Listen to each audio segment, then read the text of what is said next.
Welcome, everyone, to the Better Love Movement podcast, where you will finally learn how to intentionally do dating and relationships right.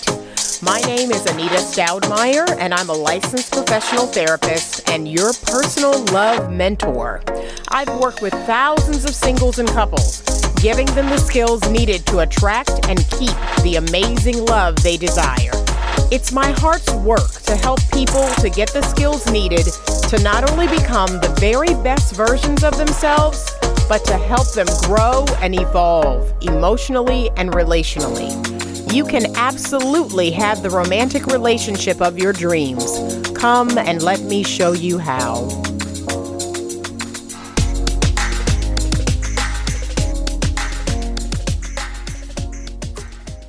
Hello, everyone, and welcome to the Better Love Movement podcast.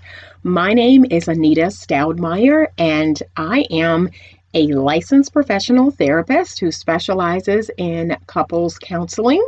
I am also a dating and relationship coach. I primarily work with single women, but here lately I've been working with a lot of single men, teaching them the skills necessary to have and keep the love and relationship they desire.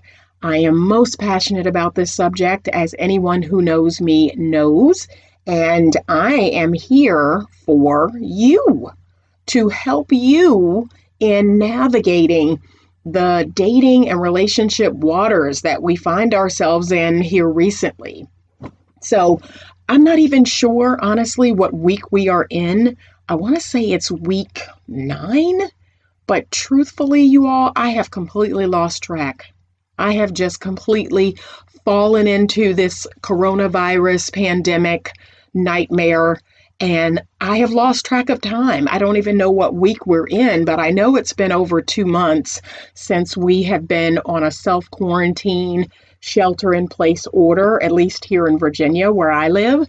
And I think we have some stores and some businesses starting to reopen, but it is still very limited. I know here you're still not able to go in and eat inside of restaurants. You may order and take it out with you, but they are still not allowing folks to come back into restaurants. I don't know about the bars. I don't think the movie theaters are open.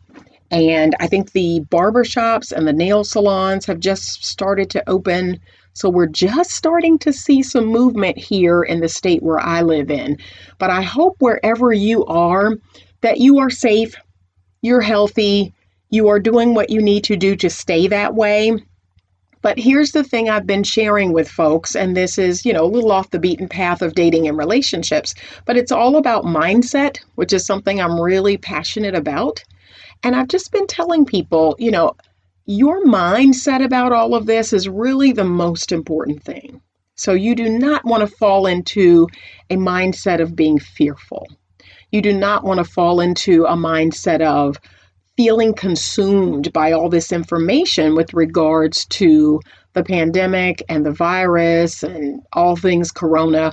I mean, I have not watched the news. Well, I don't normally watch television at all, but I have not watched the news in well over 3 or 4 weeks now. I am taking the precautions that the CDC has instructed us to take and just using common sense. But my business office has remained open. I've continued to see clients face to face. It's usually one-on-one, so I don't feel as if it's, this huge danger or risk that I'm taking, because it's usually myself and one other client, and we are sitting about 6 to 7 feet apart. Some of my clients wear their masks in the office, which is totally fine. And I see a lot of clients virtually. So, for the most part, I'm doing what I need to do to stay healthy, and I'm going to encourage you to do the same, but it's your mindset. That's the most important piece. You've got to keep your thoughts aligned and very positive. I want you to use common sense. I don't want you to give in to this state of fear about the virus, catching the virus. I mean, just statistically, we know that there's a large percentage of people that will not get the coronavirus, or if they get it, they will be asymptomatic, or they may feel sick, but they will not die. So that's most people will not have any long-standing terrible symptoms or, repercussions from the virus. Most people will not die from the virus. But I do believe that a large part of the population is being infected with the disease of fear. And that has its own repercussions and consequences. So be very mindful of that. Like, keep your thoughts high and in a good place. Use your healthy coping skills, and I think you're going to be okay. I think we're all going to be okay. And so I'm going to keep hoping and wishing for that and praying for that. But I'm also going to keep living, because the good news is I still got breath in my body. I'm still healthy.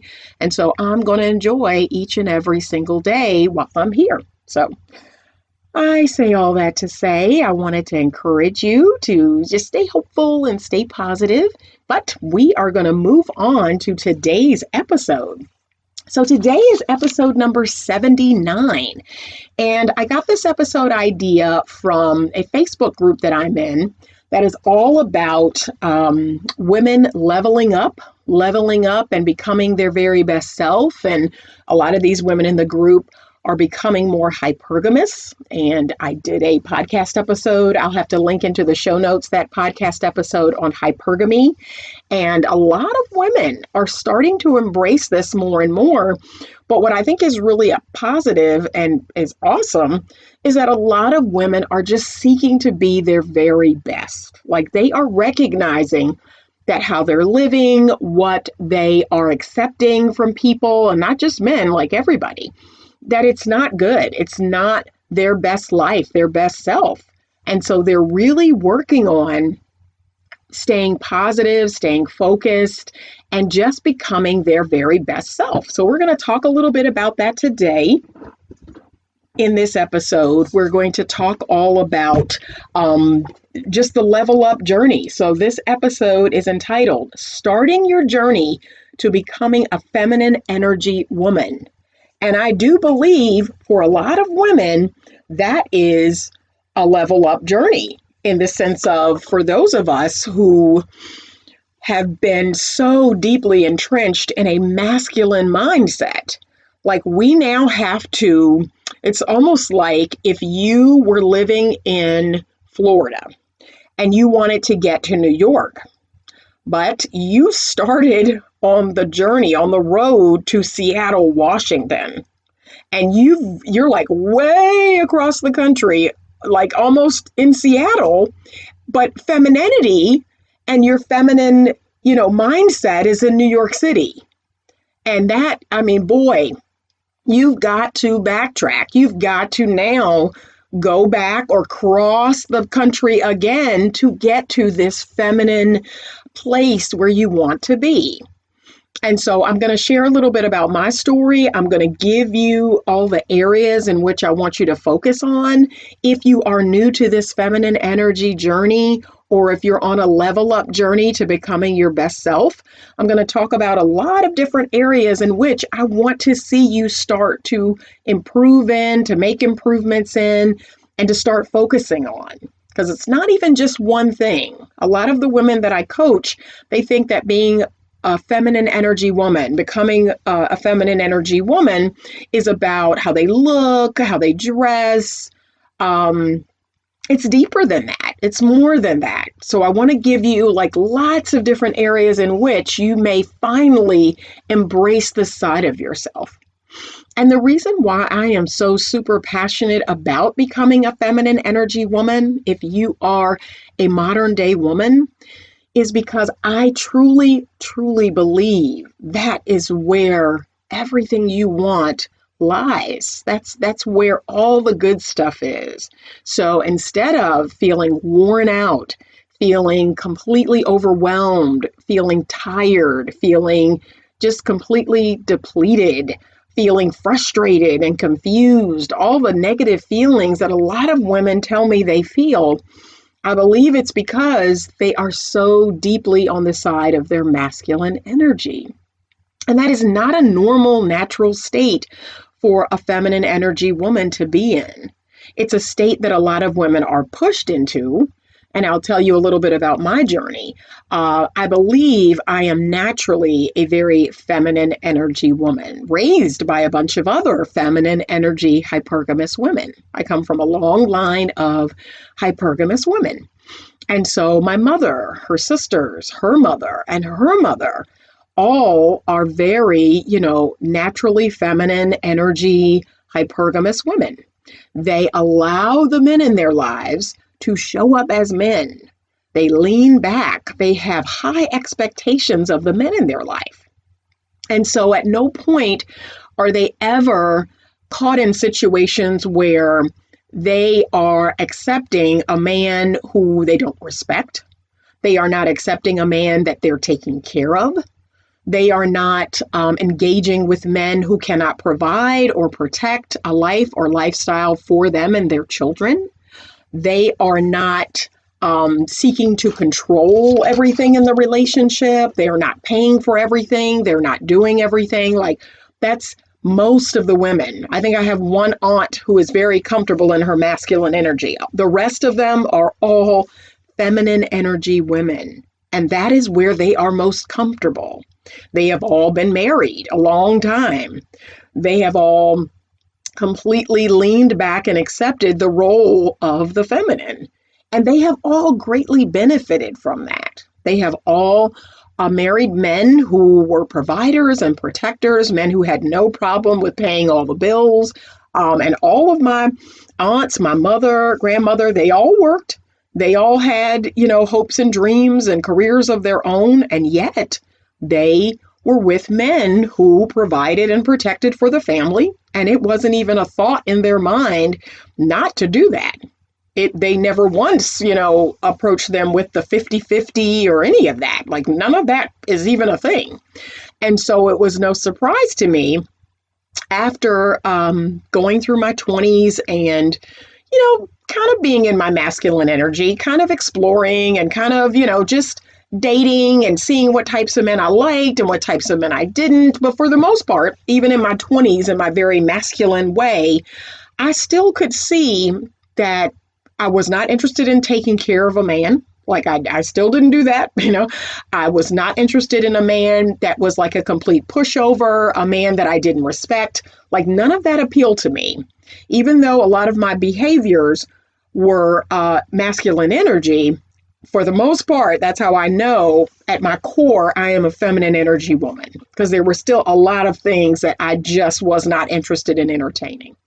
And so I always attracted men who brought gifts and flowers, men who, stepped up. They initiated and they made sure that I was comfortable, that I was pleased on dates. And, they very much considered me in our relationships and in the life that we had together.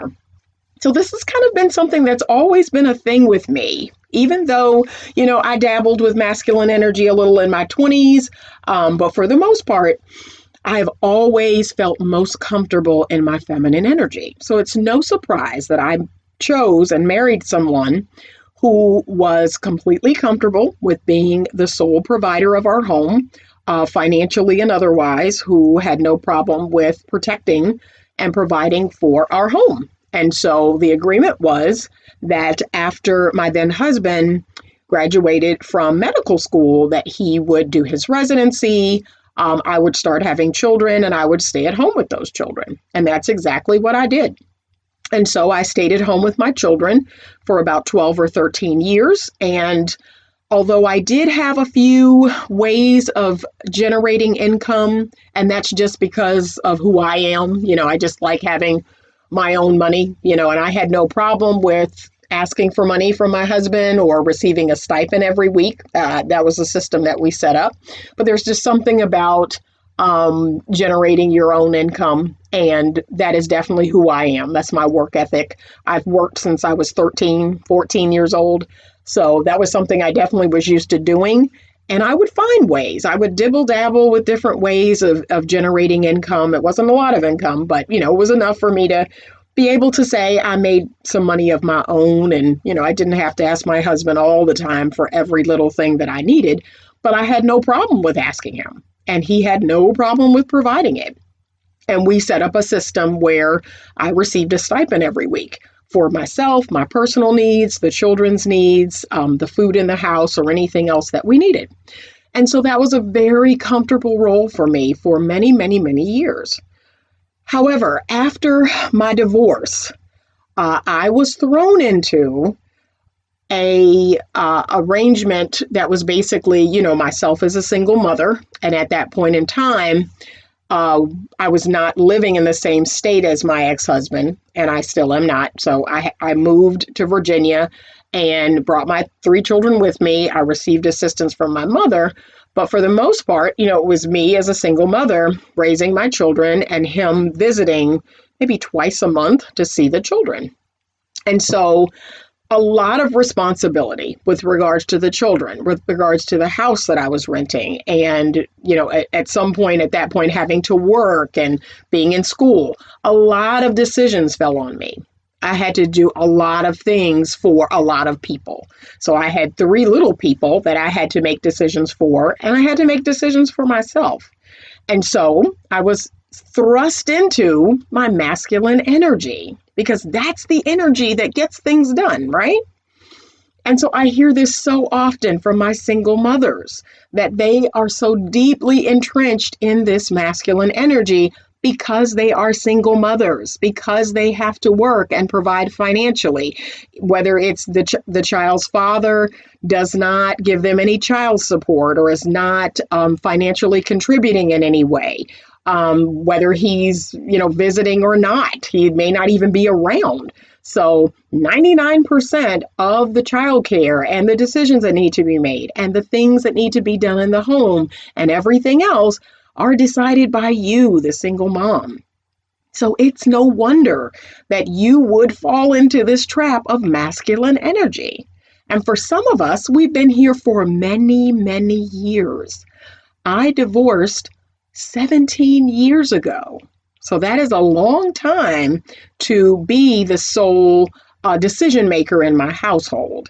Now, I am blessed in that I am not the sole financial provider. My children's father is involved in their life and is still financially providing. But as far as the decision making, as far as the day-to-day upkeep of my home and what the children need and their school and their homework and their sports and their cars and everything else that goes along with them, now they are teenagers and beyond, I am making those decisions. And yes, I admit I have to be in my masculine energy in order to do that. I have probably in the last 2 to 3 years, I've started to lean back more into my feminine energy. I am now raising a young man, my son. So I am leaning back with him. I am leaning into my feminine energy. I am doing less directing and guiding. I am, doing a little less disciplining. I'm letting some natural consequences fall. But I'm letting him define his masculinity in a healthy way without being too mothering and smothering. And he would probably say I am still probably doing too much, but he is still living in my house. I am still overseeing the fact that I don't want him to completely flunk out of high school or, just not do anything with his life. So I am still guiding and directing to some extent. But for the most part, I am leaning back and I am allowing him to step up and to step into his masculinity and to figure out his life and his choices. He makes lots of choices that I don't have anything to do with. And even when, he's figuring things out and mistakes are made, I allow him to make those mistakes. So this is something that I have recently fully started to embrace, is leaning back into my feminine energy.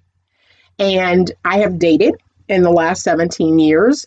And I have found, being totally transparent, it's been a struggle. It's been a struggle to now lean back in my feminine while I'm dating men, because I've been so used to being in that position. So now I am having to switch gears. If I'm going to open my world and my life up to a healthy masculine man, I have to lean back into my feminine. If I'm going to let a healthy masculine man come in, give what it is that masculine men give, providing and protecting and making decisions and initiating and doing everything that they do, then I have to come back over on my side of the street. I have to lean back into my feminine. I have to be open and receptive. I have to allow and yield, okay? And so it's been a journey. It's been a journey, but it's something that I'm excited about. It's something that I have found myself leaning back more and more and more. And so the type of men that I attract is changing. And it's been a really great thing, but it takes practice. I mean, dare I say it, it's not something that's going to happen overnight. And I tell my single moms this, you have got to practice these skills, the feminine way of speaking to a man to actually get him to hear you and to want to meet your needs. It's a skill. And I'm still learning it. I am still practicing that skill every day. And I practice this skill on every man I come across. Every man. My son, my father, men that, the guy at the grocery store. I practice it with the FedEx guy. I practice it with my neighbors. I practice it with men that I date, just everyone.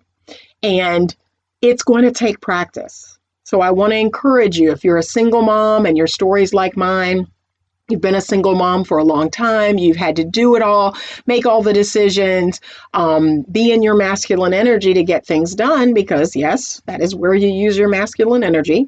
And then if you're working a job or running a business like me, more masculine energy.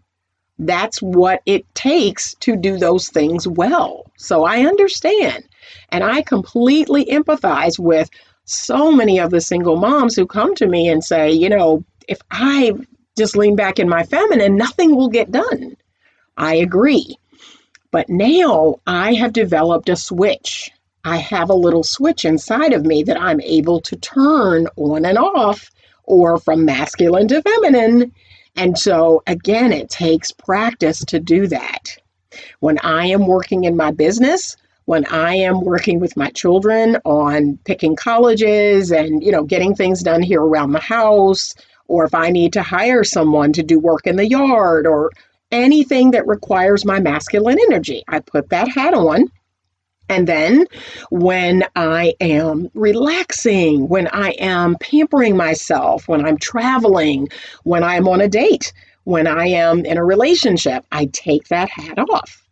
And it just requires practice. You have to know how to do it. You have to lean back. I also become very aware. So I try to be very aware. I am with a man, I'm with a group of men, and I am now going to lean back. I'm going to allow them to take care of this, to make decisions. And if they ask me, because this is what a lot of my ladies say, well, I've gone out on dates or I've tried, interacting with men, and they start asking me what they should do. They start asking me what we should do, where we should go, and you're going to put it back on them. You're going to stay in your feminine. And if directly asked, what's your favorite thing to eat? Sure, you can tell them, oh, I really love Italian. And then let them initiate how to go about having an Italian dinner that night. Like, you're not going to now Google the Italian place and pick it out and tell him how to get there and where to park. And no, you're going to say, I love Italian food. And then you're going to allow him to figure out how to make that happen. That's it. And you're going to enjoy that. You're going to enjoy all the benefits of not having to plan everything and to do everything. Because think about it. If you have a job or a career, or if you have a business like me, it's exhausting. It's exhausting to do everything, to plan everything. It's exhausting. And so when you are with a man, a healthy masculine man, that is your chance to lean back, to do nothing but receive, because the feminine is receptive, and to really enjoy, to really feel pleasure from this moment, from this interaction. You were built for pleasure, my ladies. So please don't forget that. And when you are in your masculine, sometimes it's hard to really be in a state of pleasure or bliss because you're so busy orchestrating everything and planning and doing and thinking. You can't really feel when you are in your masculine. So I lean back. I never not answer a direct question. I answer the question, but I don't fill in all the blanks. I give, if I'm asked, oh, what type of movies do you like? Oh, I just, I don't care for horror movies or I don't care for horror movies or I don't know, some other genre of movie, but everything else is fine. I'm open to everything else. That's it. And then I leave it to him to pick something and plan it and we're off. And I have had to do nothing for this date to happen. It feels good to be taken care of. It's something every woman really wants is that, I am experiencing something wonderful that I've had nothing to do with planning. How good does that feel? So today's episode is all about starting on that journey to becoming a feminine energy woman. And so I'm going to give you some areas in which I want you to think about how you can embrace your femininity. So number one, we're going to do the obvious area, which is the physical. So for a lot of women, I say, physically, are you at your best? Do you look your best? Do you feel your best? And physically being feminine, it's not about a certain size. It's not about a certain weight. It's not about a certain size, a certain bra size, a certain backside, that you have big backside. It's not about any of that.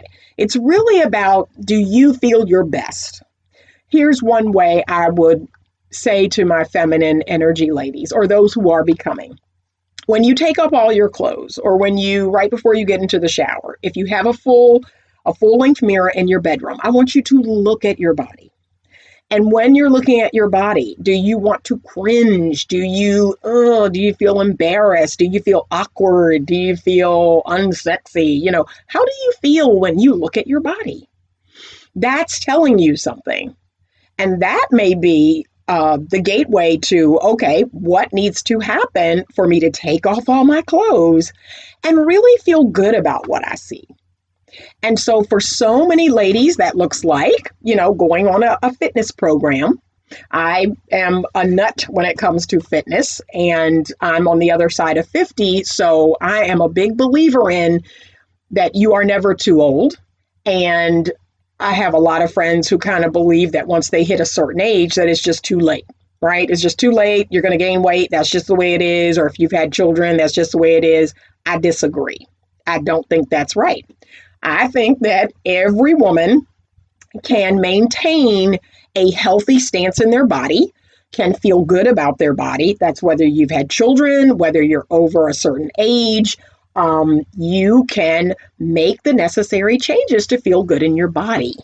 And that's your feminine journey physically, is that you should be able to take off your clothes and feel good about what you see. So for so many reasons, I feel amazing about what I see when I take off my clothes and look at my body. I feel amazing because this body housed 3 people. Okay, I have 3 children. I have a set of twins and a daughter. And this body did that. House these people, push these people out into the world. My body fed these people, and these people grew from my body. So I feel amazing about that. I feel very empowered by that. And because I'm on this fitness journey, I am working out 3 to 5 days a week. I'm watching what I eat, making sure at this age that I am consuming less sugar and less carbs.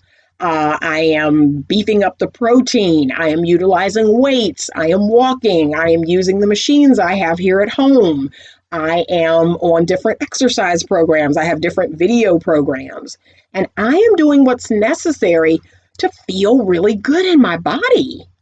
And on top of that, my body just feels so sensual and sexual as a feminine energy woman. Like I am pleasing to myself.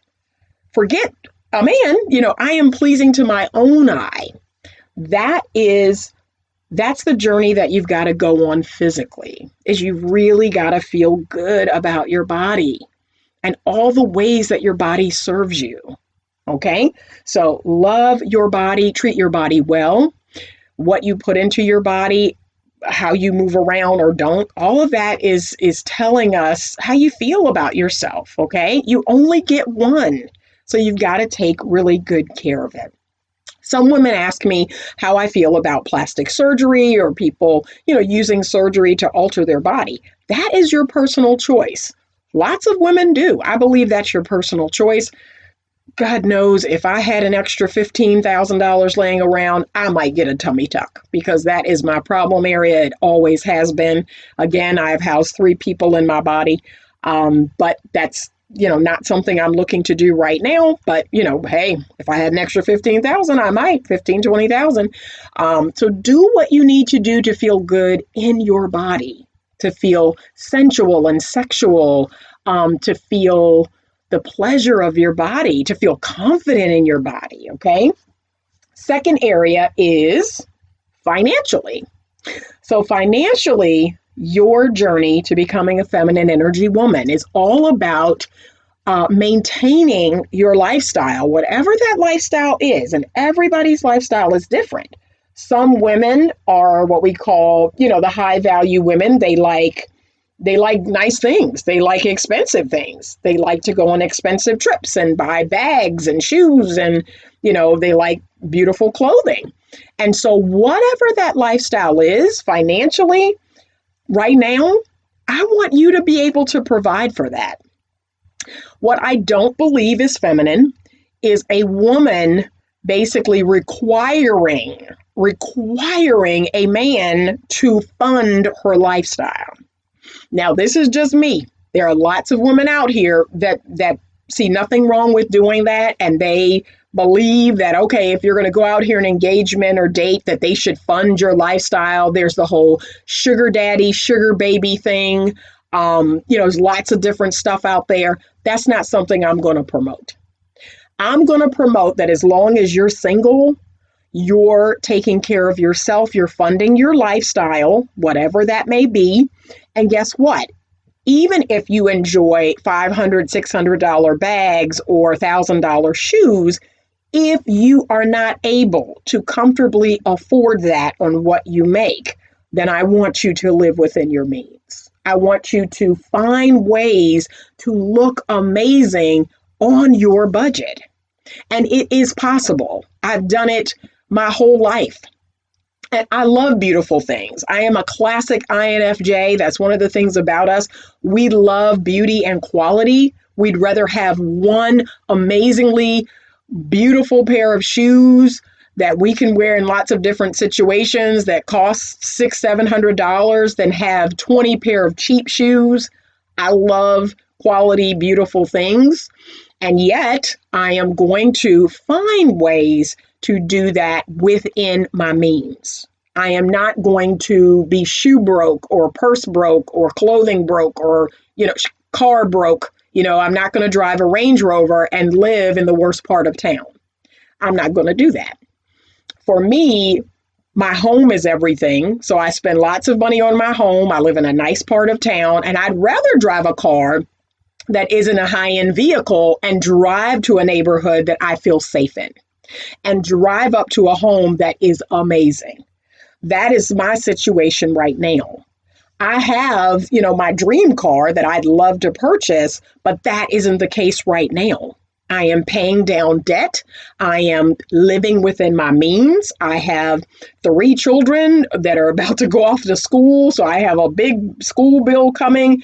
I have other things on my plate. And so the vehicle I drive now is still running. It's still working for me. And for me, it was important that I live in a nice part of town, that I have a beautiful home. It's beautifully landscaped. Inside is beautiful. That was my preference. So I'd rather have that over having a luxury vehicle and living in a very broke down part of town. That was my personal choice. All of that is within my means. So that's what I mean when I say financial. I want you to pay your debts, get on a program or a budget so that you can enjoy the finer things in life, but you're not running up bills that you can't pay. So I go on a girls' trip every year. I'm able to pay for that trip in cash. I make sure I save for it every year. I definitely splurge when I'm on that trip. I have a good time. And again, I love my home. I live in a beautiful home in a nice neighborhood. So there are going to be things specific to you that, may take priority over other things. But I want you to make sure that you are living within your means. Because as long as you are single, that is your responsibility. Nothing is more masculine than being a woman who is going out with men, going on dates, engaging men, and you're telling them what they're to do for you. That is not the feminine way. There is a way to inspire. There is a way to suggest. There is a way to do that. And a man who wants to do that, yes, if you want to receive it, then sure. But I'm not talking about that. I'm talking about the videos I'm seeing circulating where the women are telling the men to get their nails done, get their hair done, buy them this, buy them that, buy food for their children if they're out on a date. Well, I need you to buy these meals so I can take home to my children. That is your responsibility. Those are your children. And this idea of if a man wants to spend time with me, he's now got to fund my lifestyle. He's now, okay, when he's married to you, when you are his wife, sure, you all are now married. And yes, I would expect that. This is your husband. So ladies, just, hear me on this one. Just like I tell you, you should not be giving wife benefits to a man who is not your husband. Please don't expect husband benefits from a man who is not your husband. So if he's dating you, if you all reach boyfriend status, there are different levels to this game, okay? Getting to know, dating exclusively, committed, engaged, married, there are different levels to this game. They're different, dare I say it, expectations. And so I do expect you to fund your lifestyle until you're engaged or married, preferably married, okay? So get your finances in order. And here's the thing, ladies, this is about you and your life. Like, start investing, buy property, get your money in order. No one's promised tomorrow. I married a man who was very financially stable. We are divorced. But even if that had not happened, he could have died. Anything could have happened. So please, please be responsible for you until you are married. And then when you get married, please put everything you need to put in place to protect yourself, of course. But no, you cannot expect other people to fund your lifestyle. That is not the feminine way. You're going to take care of you, and you expect him to take care of him. So just like you're not going to take care of him.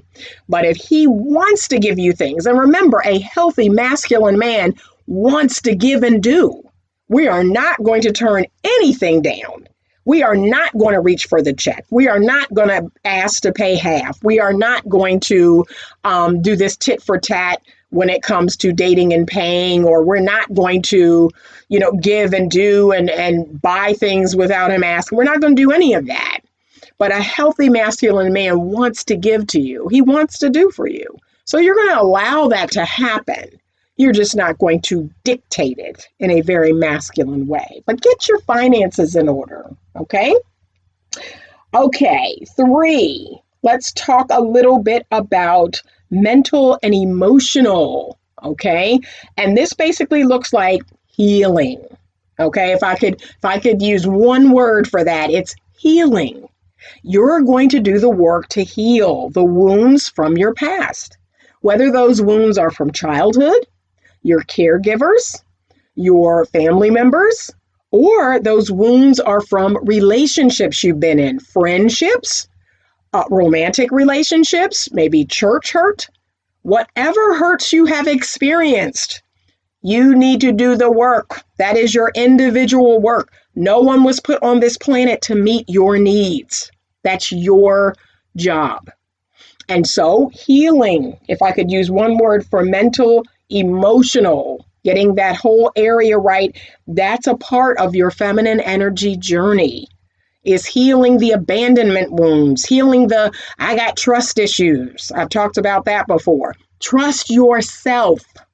That's the core of your issue. So get started healing that. What does that look like? Working with a coach, going to therapy. One of the things I love about living in 2020, I mean, when I tell you we have resources, we got resources. You got YouTube videos, books, you've got podcasts, you've got therapy, you've got groups, you've got coaching. I mean, you've got Instagram and Facebook platforms. You've got a lot of stuff, online courses. And I am in the middle of creating my online course.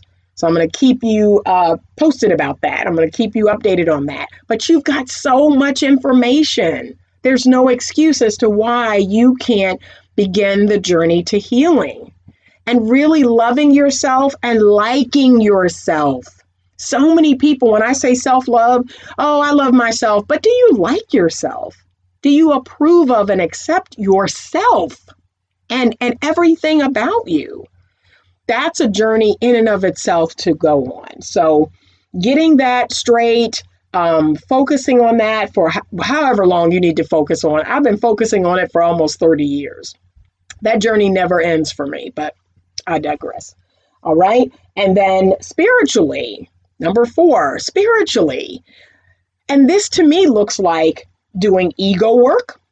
This to me looks like what you believe in, whether it's a higher power, you believe in God, are you Christian, are you Muslim, are you Buddhist, Taoist, what do you believe in? And really getting clear about that. This to me is all about energy and really focusing on making sure your energy is good and clear and clean. I love all things law of attraction and manifestation, intention, meditation, visualization. I'm going to do another podcast on visualizing, or maybe I'll do a YouTube video on visualizing. That's another one that I want to include in this. I've also used some feng shui techniques. And again, I am a Christian. So for me, it's reading my Bible. It is praying.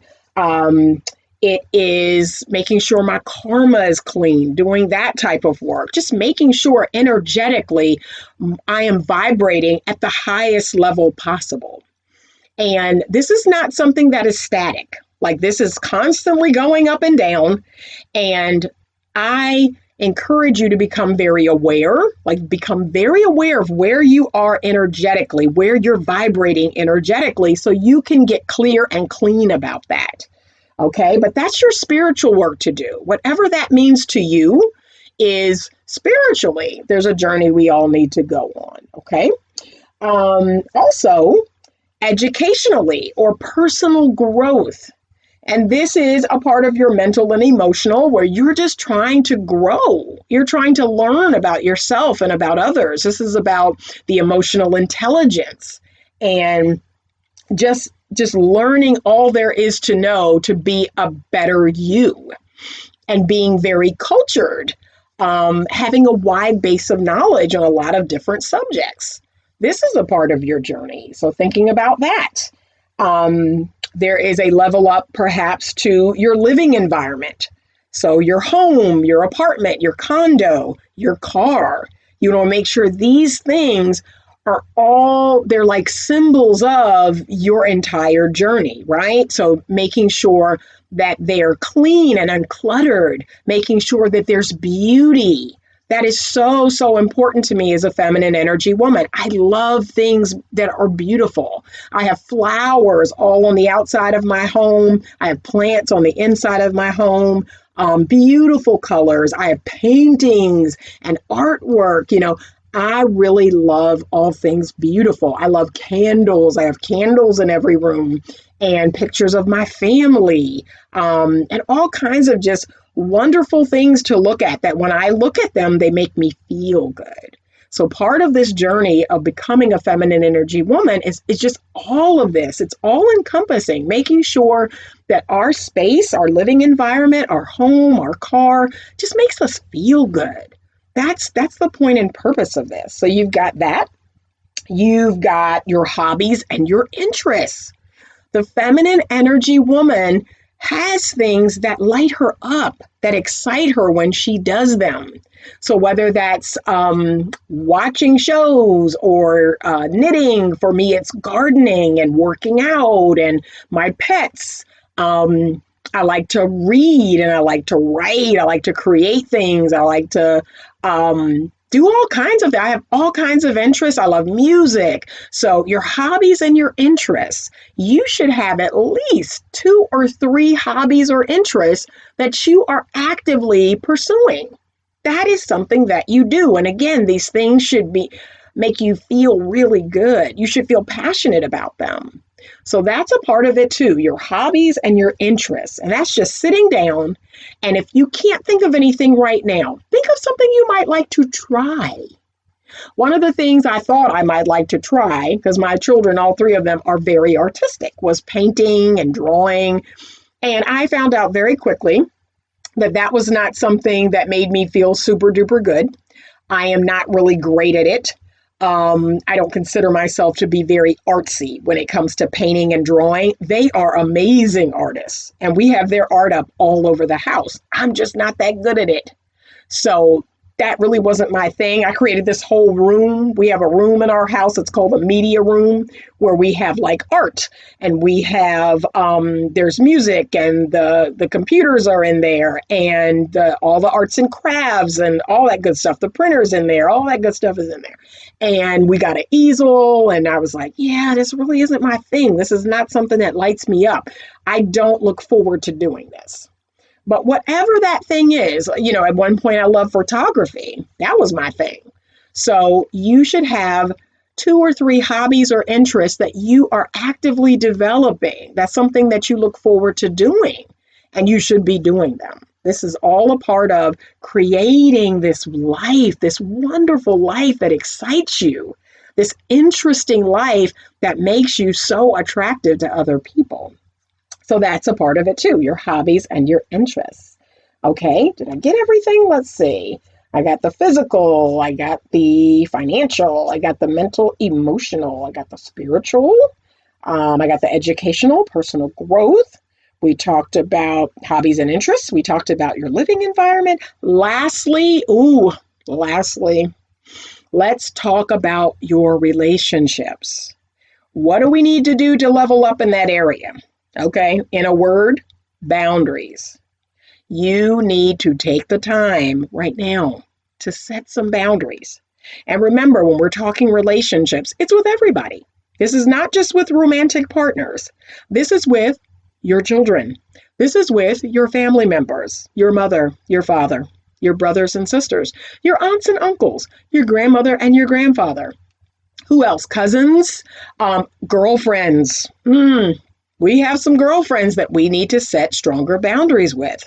And so this is an area, let me tell you, this is another area of growth that I have for 20, 30 years.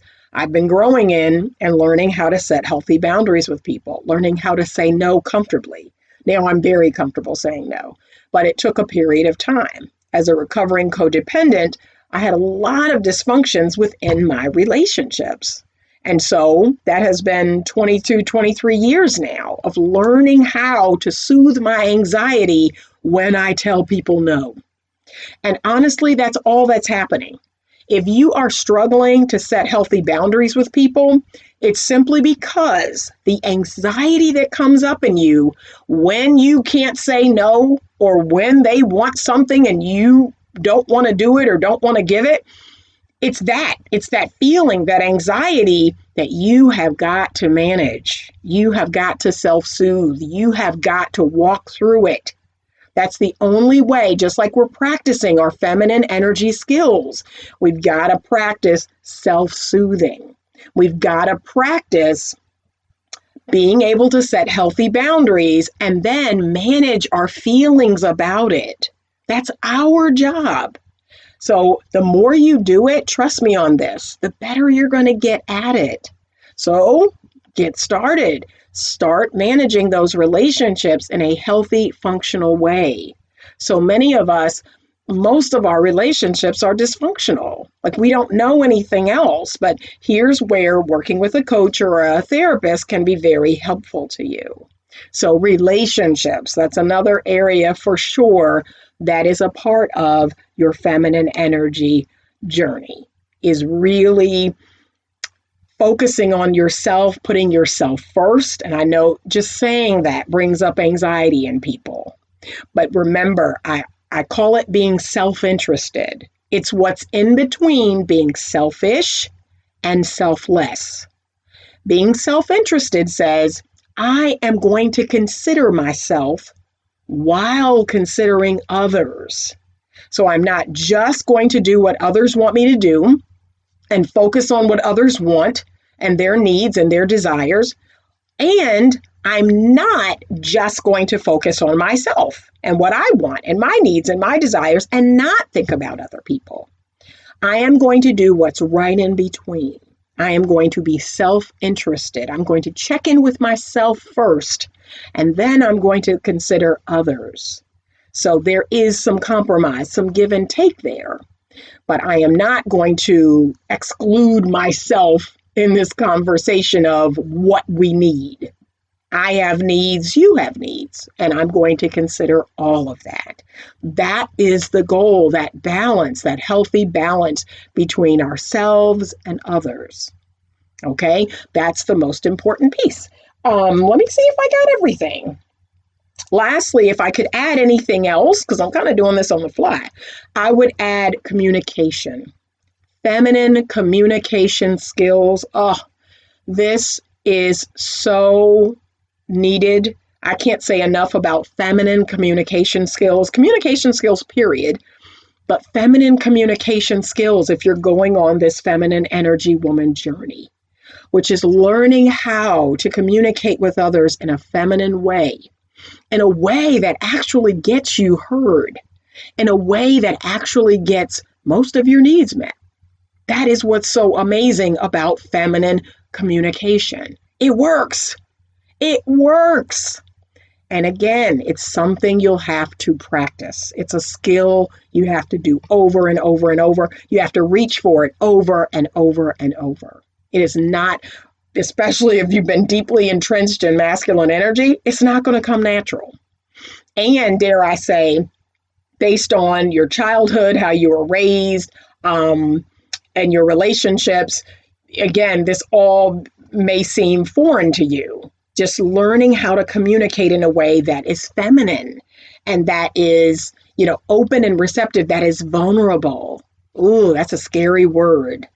But that is the secret sauce, being assertive yet vulnerable, being direct, and making sure that you're looping people into the conversation. So you're not just saying something, you're always ending with, what do you think about that? You are opening the door in a respectful way to inviting that person into this conversation. So you're not going at them and lecturing and telling, and you better do this and you better do that. No, you're saying, this is how I feel about this. This is what I need. What do you think about that? Okay, I can go much, much deeper into feminine communication, and we'll do another podcast about that. But that's probably the last way. If I could just throw another thing in there, that is a part of your journey, is learning how to communicate in a feminine way. And it is direct.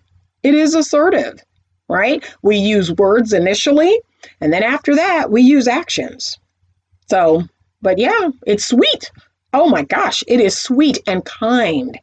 It is assertive, and yeah, it works. It works. So if you are by any chance interested in receiving coaching, if you're ready to start your feminine energy journey and you're not even sure where to start, well, first of all, you can go way back to the beginning of this podcast and you can listen from podcast number 1 all the way up to this one, podcast number 79. Okay, that's a great place to start. Or head over to the YouTube channel. Check out the YouTube channel. Please subscribe.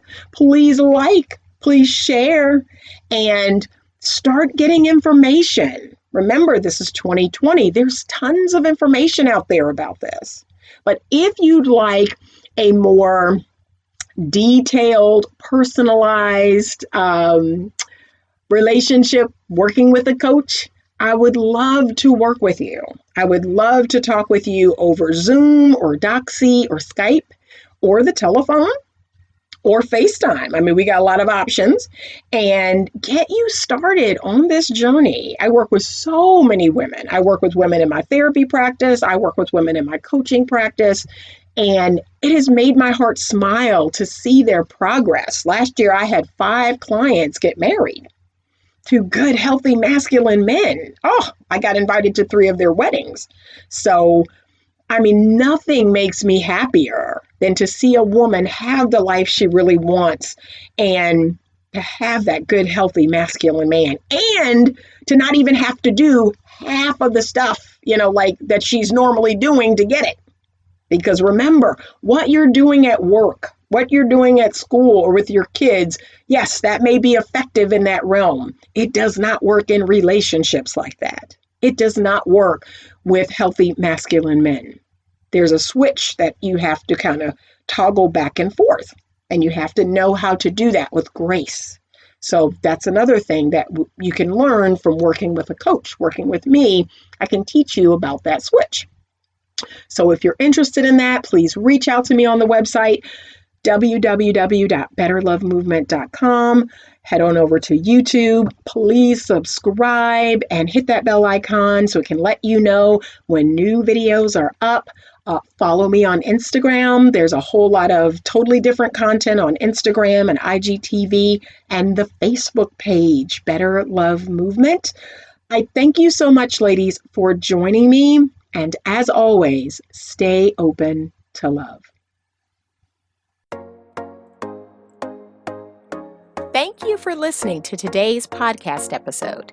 If you are enjoying this podcast, please leave me a 5-star rating and review. Your ratings and reviews help me to continue to bring you more great content. Head on over to YouTube and check out the Better Love Movement channel. There's more video content there, and you can subscribe to be notified when a new video is posted.